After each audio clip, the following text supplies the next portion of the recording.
Oggi sono a bordo del Wally Y200, una barca estremamente innovativa perché rimodula completamente la gestione degli spazi interni ed esterni. Sono sull'upper deck, dove troviamo uno spazio molto versatile, che può essere organizzato a seconda delle necessità dell'armatore. In questo caso ha scelto di creare una grande zona lounge esterna. Guardate quanto è grande questo wet bar, dove non manca niente per preparare un buon aperitivo che potete poi gustarvi seduti qui davanti. Mi piace molto anche questa zona dining esterna che è riparata dal sole grazie al roof dell'upper deck. La lounge interna dell'upper deck, essendo full beam, è molto larga. Vedete quanta luce filtra dai grandi vetri dell'hardtop? Una sensazione difficile da trasmettervi è il senso di benessere che si prova in questo ambiente. Infatti, anche se oggi è una giornata calda, la coibentazione di questa zona è stata sicuramente studiata in modo accurato. La plancia è molto alta e piuttosto a prua rispetto alla plancia di uno yacht di 27 metri. La sua posizione dominante sul mare e i grandi vetri frontali permettono di tenere tutto sotto controllo durante la navigazione, una cosa che sicuramente dà grande sicurezza al comandante. La plancia è organizzata bene, sulla parte verticale i grandi schermi Simrad permettono di tenere sotto controllo radar, cartografie e telecamere e tanti altri dati, mentre sulla parte orizzontale ci sono i tasti dei pannellini dei vari strumenti, come il VHF o il joystick dell'IPS.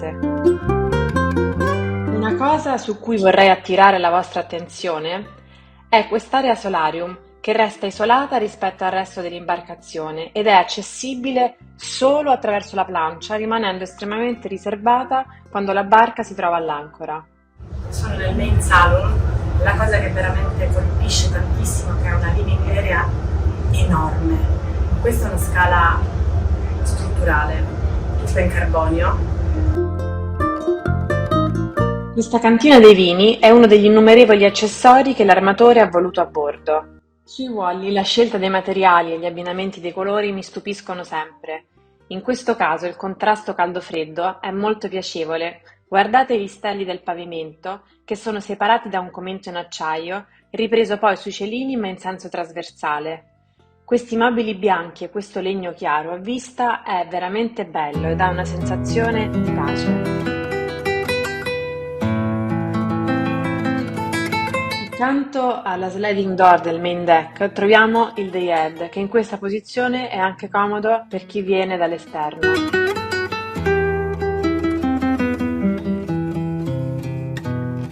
Andiamo nella cabina armatoriale.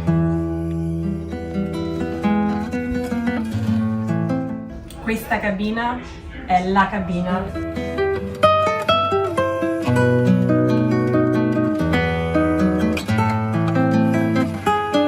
Questo bagno con 2 lavandini è veramente grande per una barca di 27 metri, soprattutto se considerate che il vanity è in cabina.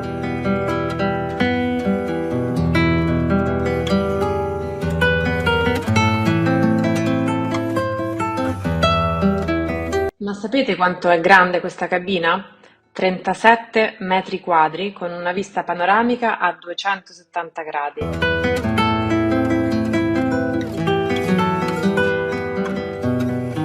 Andiamo al lower deck. Qui troviamo 3 mini suite, ognuna dotata di propri servizi. Inoltre la VIP di prua, che ha tutto baglio, è dotata di 2 bagni. Nella zona poppiera del lower deck c'è anche la zona equipaggio, in cui oltre alla cucina e ad una dinetta loro dedicata, ci sono anche 3 cabine e 2 bagni.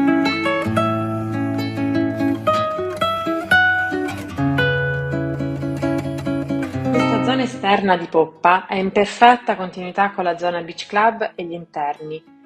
Mi piacciono molto queste 2 vetrate nella parte più a prua che la proteggono dal vento. Certamente non manca uno spazio per prendere il sole e per rilassarsi vicino all'acqua.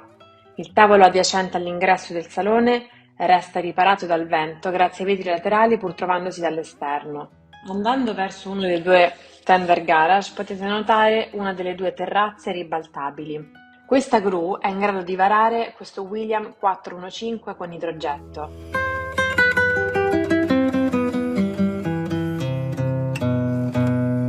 piace il transformer che può essere usato come passerella per scendere a terra o per entrare in acqua.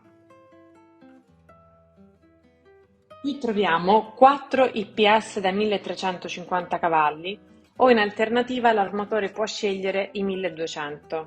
Il Wally Y200 è il primo Wally Hybrid Yacht, ossia è ottimizzato per la navigazione dislocante e semidislocante, ovvero è ottimizzato in termini di performance e consumi perché è possibile navigare in dislocamento a 12 nodi a consumi limitati, ma è anche possibile navigare a 20 nodi. La scelta degli IPS ha permesso al progettista di contenere molto gli spazi da dedicare all'apparato motore e anche di organizzare bene la sala macchine, lasciando facile accesso ai macchinari che richiedono spesso l'intervento dell'operatore, come i 2 dissalatori. Grazie alla caratteristica carena dei Wally a V Deep Hull, quindi a V profonda, è anche molto stabile durante la navigazione, c'è poco beccheggio. Inoltre è dotata di pinne stabilizzatrici e skipper che rendono molto confortevole sia la navigazione che quando si è all'ancora perché sono zero spin. Questo Wally si chiama Y200 perché la stazza, che ha la misura dei volumi chiusi, è pari a 200 GT. Y invece, che accomuna tutte le barche di questa serie, è l'acronimo di Wally Hybrid Yacht. Il Wally Y200 ha una lunghezza al galleggiamento di 24 metri ed una lunghezza fuori tutto di 27. Questo yacht è il risultato del lavoro sviluppato dal design team Wally, guidato da Luca Bassani, insieme a Ferretti Group Engineering Department con la collaborazione di Giles. Gli interni sono stati curati dallo studio Vallicelli.